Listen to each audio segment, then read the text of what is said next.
እኔ የምላችሁ ስለሆነ ደህና መሆናችን ሰላም መሆናቸው ነው። ግን እሱ ላይ ትኩረት ማድረግ ያለብን አሁን ደህና ባይሆኑ ጦሱ ለእኔ ደህና ከሆኑ ግን እግዚአብሔር ይመስገን።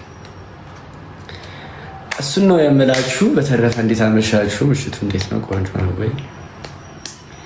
ምሽቱ ሰላም ነው? አንተ አይመስሏችሁም ነው እንጂ ደህና ናቸው ወይ?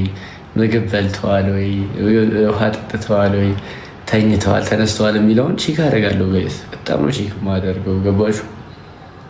ልክ እናንተ እንደምትጠይቁኝ እኔ የምጠይቃችኋለሁ እና አታስቡ። እህቶቼ ደህና ናቸው።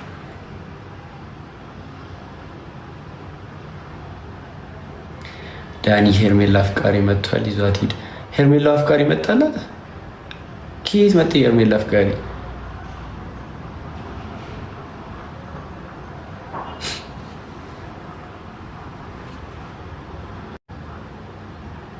ዳኒዬ ወይ የምን ፍቅረኛ የምትወሩት? ፍቅረኛማ አብርሽ ነው አይደል እንዴ? ዳኒዬ ወይ አዲስ ፍቅረኛ መጣላት ሄርሜላ? እኔ አላየሁም ጋይስ። እኔ ቆይ ብዙ ነገር እያለፈኝ ነው። የምራችሁ ነው? ኧረ አላየሁትም።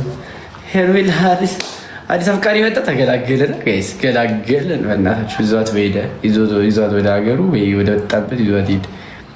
እዛ እዚህ ጋር ያለው ትዳራችሁ ሰላም ይሆናል አይመስላችሁ? አልመጣም መጥቷል እያሉ አንዴ እኔ ስላላየሁ ነው። ዩቲዩብ ለምን የምትቀልዱብኝ? ለምን ትስቃላችሁ? የምሬ ነው። ዩቲዩብ ሀኒታ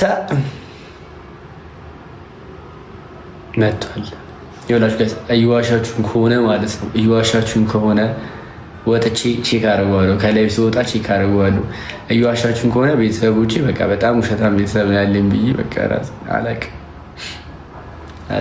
ግን ጋይስ እሺ እንዲናደርግ ስሙኝማችሁ አንዴ እንዲናደርግ ላይቭን ማለት ነው ሪፖስት አድርጉት። ዳኒ ሪያል ሾው እንደምትሰሙት ይሄ አስመሳይ ሄርሜላ አዲስ ፍቅረኛ ይዛ መጣይ ሲሉት ምን እንዳለ ታውቃላችሁ? የዕለት በወሰዳትና በተገላገልን ሩታና አብርሽም የራሳቸውን ህይወት አስተካክለው እንዲኖሩ አለ። አንተ በመጀመሪያ አንተ አስመሳይ አንተና ሚሮን አይደላችሁም ወይ የነሱን ትዳር የበጠበጣችሁት? ሄርሜላ ምን ታርግ? ሄርሜላ እኮ አብርሃም ሲከፋ ከጎኑ አለሁልክ ብላ የመጣይ ሴት ናት።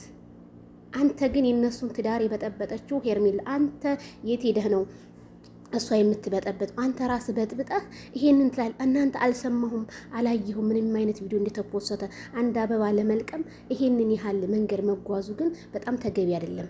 አሁን አብርሃም ሄርሜላን አፈቅራታለሁ ካለ እነሱን ለማለየት ደግሞ የምታረገው ሴራ በቲክቶኩ ተደርሶብሃል። አብርሃም ደግሞ ነቅቶብሃል። በጣም ነው የሚገርመው። በጣም ነው የሚያሳፍረው። ይሄንን ያህል ሰው ሆኖ መገኘትን ምን ነው ሰው ስትሉት አውሪ የሆነ እየመጣበት ያለ ዘመን ነውና ሰውን በአጠቃላይ አትመኑ። ማይክል ጃክሰን ዳኒና ሜሪን በፍጹም አትመናቸው። እነሱ የሆነ የጎነጎኑ ሴራ አለ። ከዛ ያንን ልጁ ደግሞ አፈቅርሻለሁ ብሎ የመጣት እውነት እነ ዳኒ አማክረው ሴራ እየሰሩ እንጂ እውነት ሄርሜላን አፍቅሯት አይደለም የመጣው። ስለዚህ አብርሃም ይሄን ነገር መስማት አለበት። ስለዚህ በጣም ነው የሚገርመው፣ በጣም ነው የሚያሳዝነው። ሩታ ይሄንን ያህል አለቀሰኝ ብላችሁ ያዙ ይልቀቁኝ የምትሉት ሩታ ራሱ አይደለች እንዴ? አልፈልግህም፣ አንተ አታስፈልገኝም፣ ከህይወት ይወጣ ብላ እሱም የራሱን መንገድ የመረጠው። ስንቴ ነው አብርሃም የለመናት? እውነት እንደ አብርሃም ቤተሰብ የለመናትም እንደ አብርሃም ቤተሰብ ትዕግስተኛ ሰውም አላየሁም። እናንተ ግን እሱን ለመጣል የምትሯሯጡት ነገር በፍጹም አይሆንላችሁም፣ አይሳካላችሁም። ይሄ ቪዲዮ ይድረስ ለዳኒ ሾካካው ማለት ነው እንዴ! ተዋት ሄርሜላ ለቀቅ ያስከውን ጠበቃ አባዬ